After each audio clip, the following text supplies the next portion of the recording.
Bonjour à tous ceux qui regardent cette vidéo. C'est une vidéo pour le temps dans lequel nous vivons, auquel nous devrions vraiment prendre conscience de l'amour de Dieu, être vigilants, marcher selon Dieu et faire exactement ce que Dieu nous demande de faire pour que nous soyons heureux pour l'éternité, pour le bonheur éternel, heureux. Donc quand nous voyons dans 2 Timothée chapitre 4, le verset 3, il dit « Car il viendra un temps où les hommes ou les gens ne supporteront plus la saine doctrine, mais aimant qu'on leur chatouille les oreilles, ils accumuleront docteur sur docteur selon leur propre désir. » Un temps où les gens ne vont pas supporter la parole de Dieu, la vérité, qui va te dire de t'éloigner du péché, de t'éloigner de l'adultère, de t'éloigner de tout ce que Dieu demande de faire. Voilà. Tout ce que Dieu demande de s'éloigner de tout ce que, voilà, de faire tout ce que Dieu demande de faire. De s'éloigner de toutes les mauvaises choses que Dieu nous demande de ne pas faire, justement. De s'éloigner de la rancune, des paroles agressives, des paroles trompeuses, de s'éloigner de ces choses. Nous sommes des enfants de Dieu. Nous avons été créés par Dieu. Mais aujourd'hui, nous avons la possibilité de nous détourner de Dieu et de ne plus être enfants de Dieu. Donc, il viendra un temps où les hommes ne vont pas supporter cette doctrine-là. Ils vont aimer les paroles flatteuses, mais les paroles flatteuses vont t'emmener en enfer. Et ils se détourneront vraiment, et ils détourneront vraiment leurs oreilles de la vérité et se tourneront vers les fables. Ils vont pas aimer la vérité de la parole de Dieu. Ce qui est vrai, ils vont pas aimer. Des choses qui sont vraies, des choses que tu sais. Mais il y a des preuves. On peut pas parler d'une chose comme ça et dire que c'est vrai s'il n'y a pas de preuves. Donc la parole de Dieu, si elle n'a pas dit quelque chose, ou encore si elle dit le contraire de ce que tu dis, c'est pas une preuve. Donc il faut te détourner de tout ce qui contredit la parole de Dieu. Il faut te détourner de cela. Il faut prendre la parole de Dieu. Tourne-toi vers la parole de Dieu. Mais toi, veille en toutes ces choses. Endure les souffrances. Fais l'œuvre de l'évangéliste. Rends ton service pleinement approuvé. Il y a un mot là, c'est le mot souffrance. Il dit, endure les souffrances. On t'a fait du mal. C'est une souffrance. Endure ces souffrances. Pourquoi Dieu demande d'endurer une souffrance? C'est parce qu'il sait qu'après tu vas avoir la vie éternelle et tu seras dans le bonheur éternel. Le bonheur n'a rien à voir avec la souffrance. Et ça, ce bonheur-là, tu l'auras après la souffrance. Après avoir obéi à Dieu qui te demande d'endurer la souffrance. Donc nous devrions endurer la souffrance. Faire le travail du Seigneur. Car pour moi, dit l'apôtre Paul, je m'en vais maintenant servir de libation. De libation, c'est le jus qu'on met sur la viande, le sacrifice.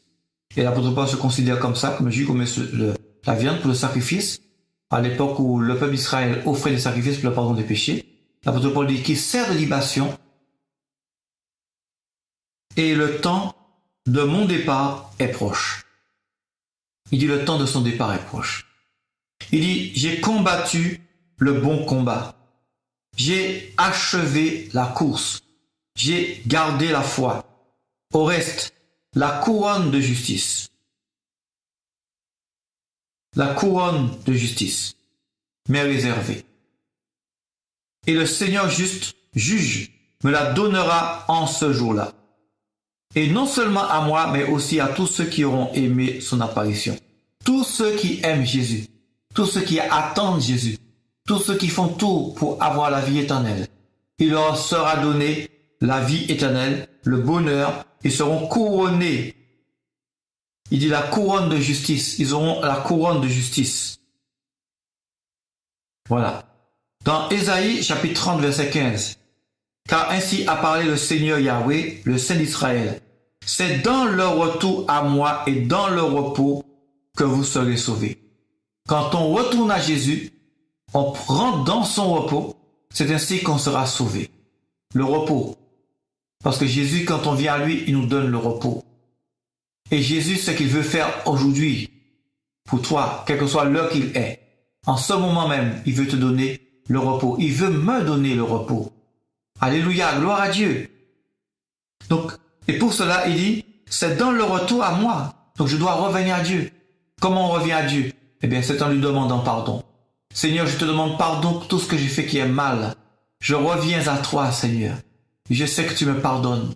Gloire à Dieu. C'est dans le retour à moi et dans le repos que vous serez sauvés. C'est dans la tranquillité et la confiance que sera votre force. Ma force se trouve comment? Dans la confiance en Dieu. Dans l'obéissance à la parole de Dieu. C'est dans la tranquillité et la confiance. Tranquillité en Dieu, confiance en Dieu, c'est à ce moment-là que je suis fort. Tranquillité en Dieu. Je dois rester en Dieu, tranquillement en Dieu. Ne pas me détourner de Dieu. Avoir confiance en Dieu. C'est à ce moment-là que je serai fort. Mais vous ne l'avez pas voulu. Vous voyez, une petite phrase qui vient tout casser. On aurait pu prendre cette parole pour une parole flatteuse, où on peut dire, bon, on va se fortifier en Dieu, ou encore on va se tranquilliser en Dieu. Mais tu ne peux pas te tranquilliser en Dieu, ni avoir confiance en Dieu, tant que tu n'obéis pas à la parole de Dieu. Car c'est seulement à l'obéissance à la parole de Dieu que tu peux avoir cette confiance et cette tranquillité en Dieu.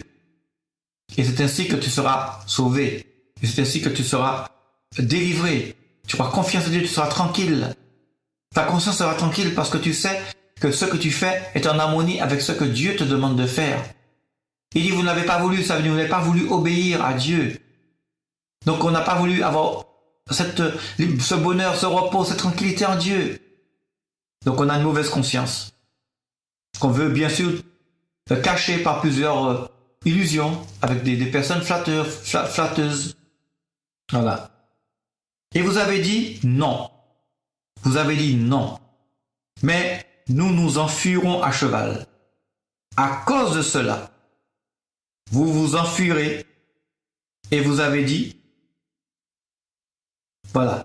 Et vous avez dit, nous nous enfuirons à cheval. À cause de cela, vous vous enfuirez. Il y a deux manières de s'enfuir. S'enfuir loin de la bénédiction et s'enfuir loin du danger. Tu t'enfuis de quoi? Tu t'enfuis de la parole de Dieu? Parce que tu trouves qu'elle est trop dure? Parce que tu trouves que Dieu est trop mauvais, trop méchant? Eh bien, à cause de ça, tu vas t'enfuir.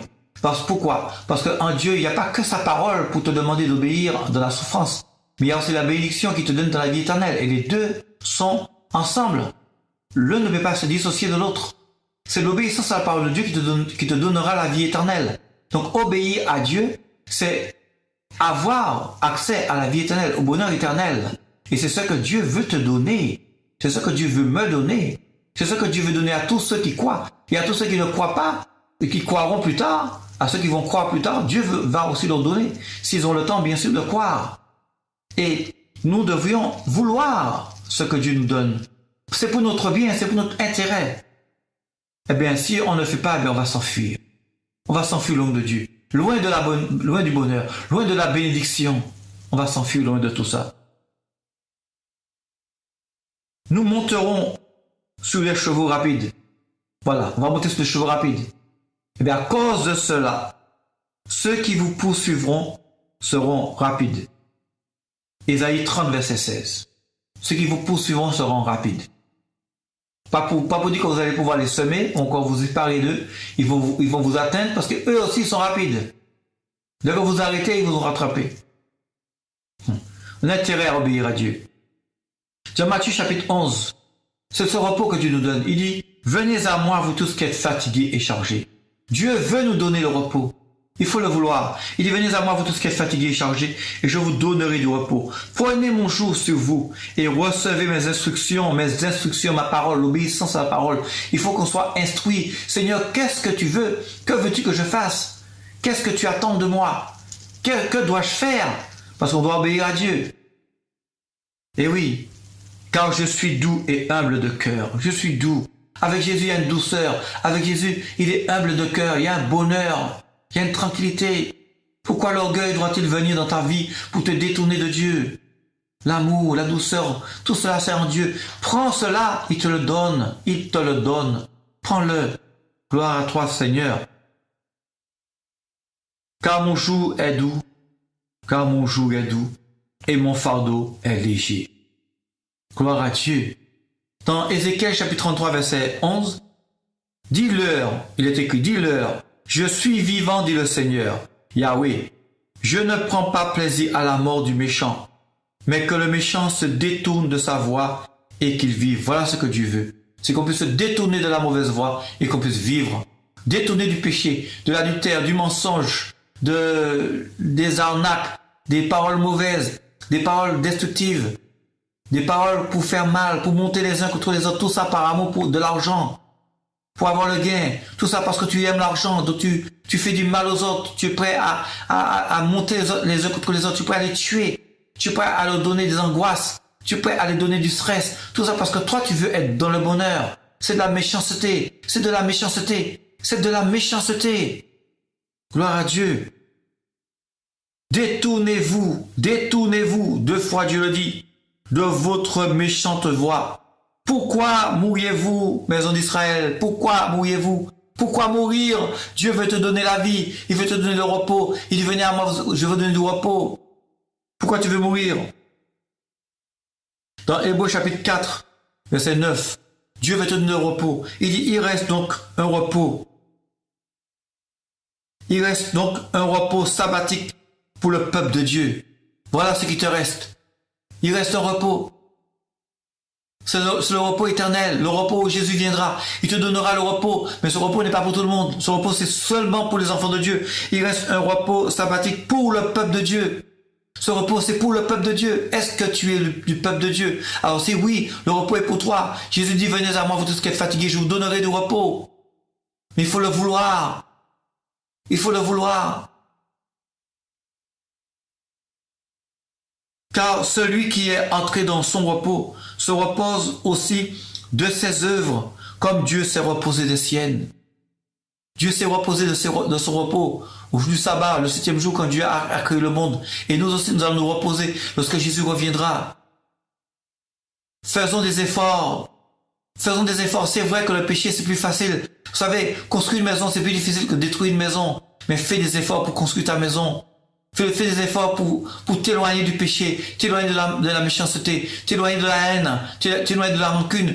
Éloigne-toi de la rancune, fais des efforts. Il dit, efforçons-nous donc d'entrer dans ce repos-là. Efforce-toi, on a des efforts à faire. C'est pas sans difficulté, c'est pas sans tribulation, c'est pas sans épreuve, mais tu peux y arriver parce que c'est possible. Efforçons-nous d'entrer dans ce repos-là, de peur que quelqu'un ne tombe dans le même exemple d'obstination. Parce qu'il y a de ceux qui sont obstinés. Je vais revenir dans Ésaïe chapitre 30, verset 15. Car ainsi a parlé le Seigneur Yahweh, le Saint d'Israël, c'est dans le retour à moi et dans le repos que vous serez sauvés. Il n'y a pas d'autre moyen d'être sauvé. Il faut revenir à Jésus. Dans le retour à moi que vous serez sauvés. Dans la tranquillité et la confiance que sera votre force. Mais vous ne l'avez pas voulu.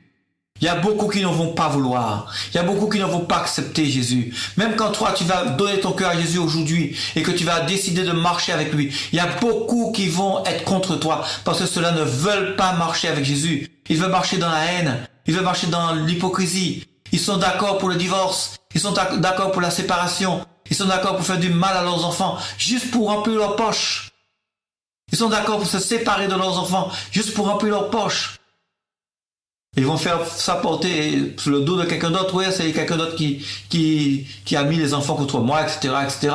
Alors que c'est eux-mêmes qui ne veulent pas parler pour leurs enfants. Qui ne veulent pas aimer leurs enfants. Que Dieu me fasse grâce. Moi, je veux aimer mes enfants. Je dis pas qu'ils vont pas se détourner de moi, mais je dis que je veux les aimer.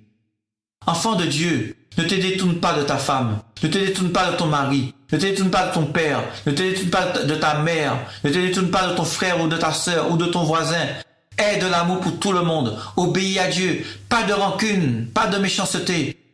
Si ton frère a péché, va et reprends-le avec douceur, avec tranquillité, avec cet esprit de repos que tu as dans ton cœur. C'est comme ça que Dieu est. Pas de scandale, mais de l'amour. Gloire à Dieu, de l'amour. Tu dois reprendre quelqu'un qui est répréhensible. Parle-lui avec amour. Tu sauveras son âme ainsi. Ne l'insulte pas. Il va t'insulter après. Que Dieu me fasse grâce d'insulter quelqu'un. Même si on m'insulte, que Dieu me fasse grâce d'insulter quelqu'un. Enfant de Dieu, sois fort, sois ferme. Combat le bon combat de la foi.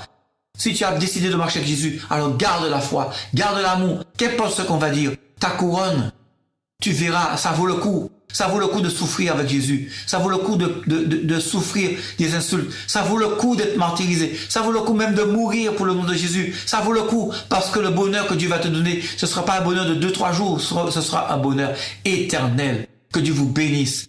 Que Dieu vous bénisse. Que Dieu vous bénisse. Au nom de Jésus-Christ. Gloire à Dieu.